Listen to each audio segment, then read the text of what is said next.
Hello, girls and boys. Welcome to Storytime Fun. I dedicate this next book to my smiling baby granddaughter, Violet.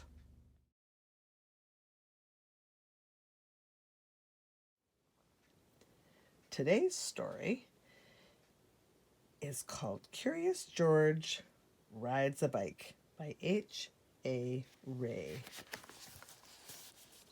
This is George. He lived with his friend, the man with the yellow hat. He was a good little monkey, but he was always curious. This morning, George was curious the moment he woke up because he knew it was a special day. At breakfast, George's friend said, "Today we're going to celebrate because just 3 years ago this day, I brought you home with me from the jungle. So tonight, I'll take you to the animal show. But first, I have a surprise for you." He took George out to the yard where a big box was standing. George was very curious. Out of the box came a bicycle. George was delighted. That's what he had always wanted. He knew how to ride a bicycle, but he never had one of his own. "I must go now," said the man, "but I'll be back in time for the show. Be careful with your new bike and keep close to the house while I'm gone." George could ride very well. He could even do all sorts of tricks. Monkeys are good at that. For instance, he could ride this way with both hands off the handlebar. And he could ride this way like a cowboy on a wild bronco. And he could also ride backwards. But after a while, George got tired of doing tricks and went out into the street. The newsboy was just passing by with his big bag full of papers. "That's a fine bike you got there," he said to George. "How would you like to help me deliver the papers?" He handed George the bag and told him to do one side of the street first, and then turn back and do the other side. George was very proud as he rode off with his bag. He started to deliver the papers on one side of the street, as he had been told. When he came to the last house, he saw a little river in the distance. George was curious. He wanted to know what the river was like.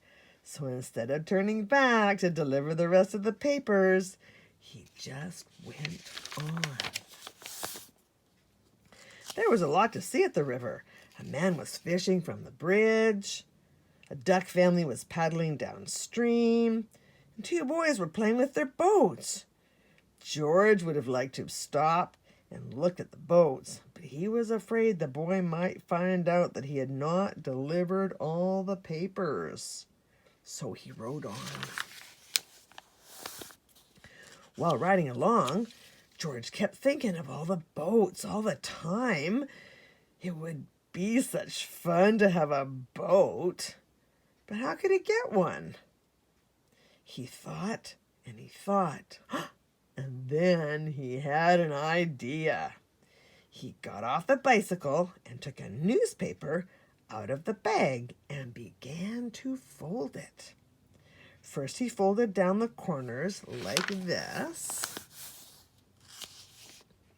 Then he folded both edges up, brought the ends together, and flattened it sideways.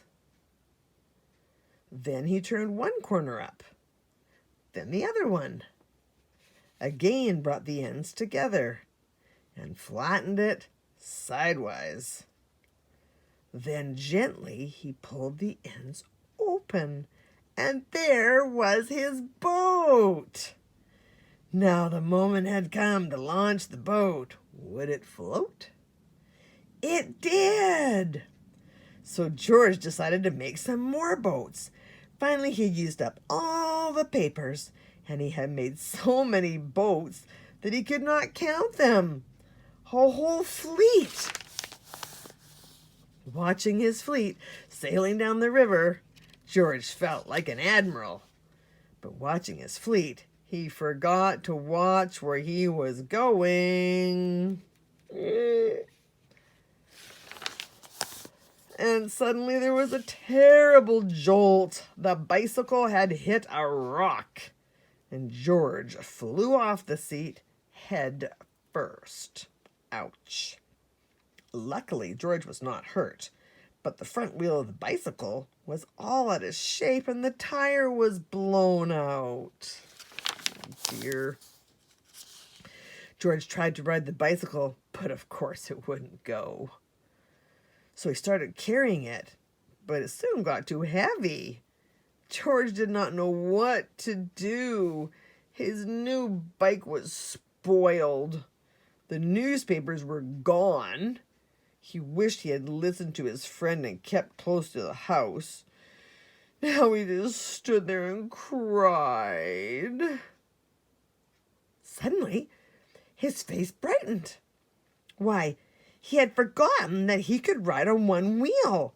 He tried it, and it worked.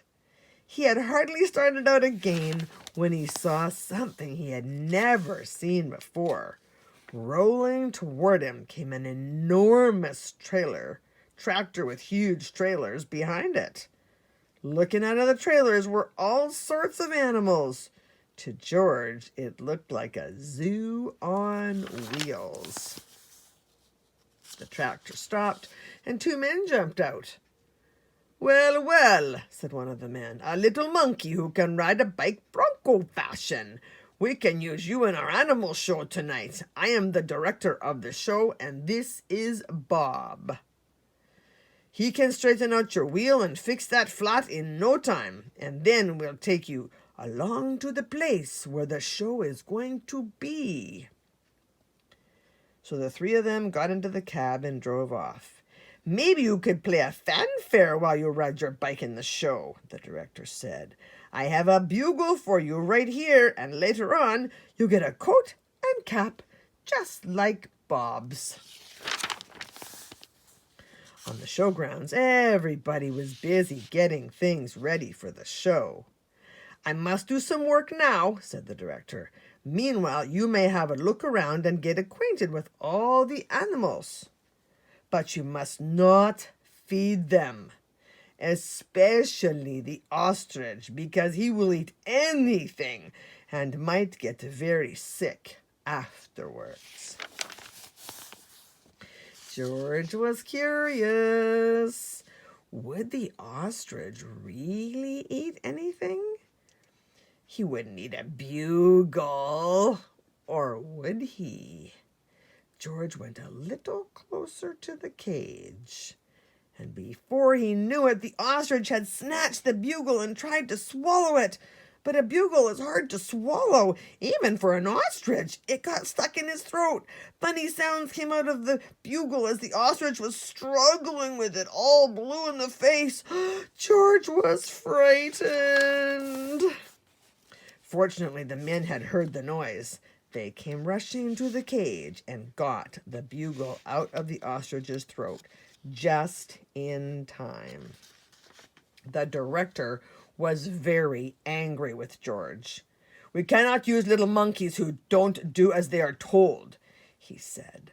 "Of course, you cannot take part in the show now. We will have to send you home." George had to sit on the bench all by himself, and nobody even looked at him. He was terribly sorry for what he had done, but now it was too late. He had spoiled everything. Meanwhile, the ostrich, always hungry, had got a hold of a string dangling near his cage. This happened to be the string which held the door to the cage of the baby bear.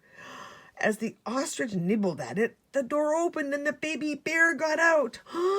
He ran away as fast as he could and made straight for a high tree near the camp. Nobody had seen it but George, and George was not supposed to leave his bench. But this was an emergency. So he jumped up and grabbed the bugle and blew it as loud as he could. Then he rushed to his bicycle. The men had heard the alarm and thought at first that it was George being naughty again. But when they saw the empty cage and the ostrich nibbling at the string, they knew what had happened. George raced toward the tree, far ahead of the men.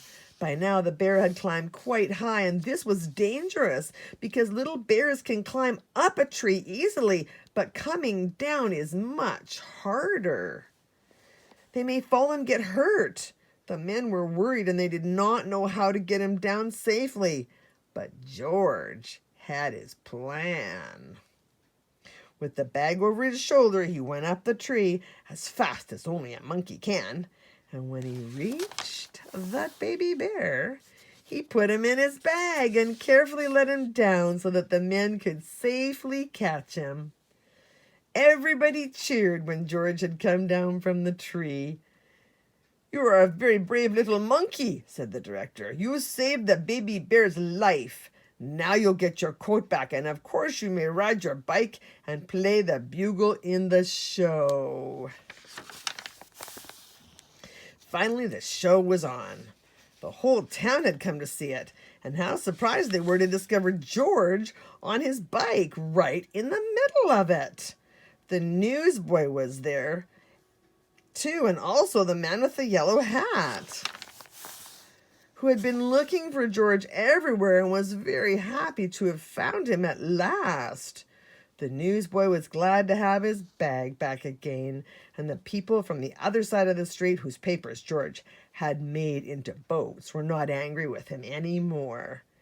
When the time had come for George to say goodbye, the director let him keep the coat and the cap and the bugle, and then George and his friend got into the car and went home. Good night, George. Well, that's it for today. See you next time.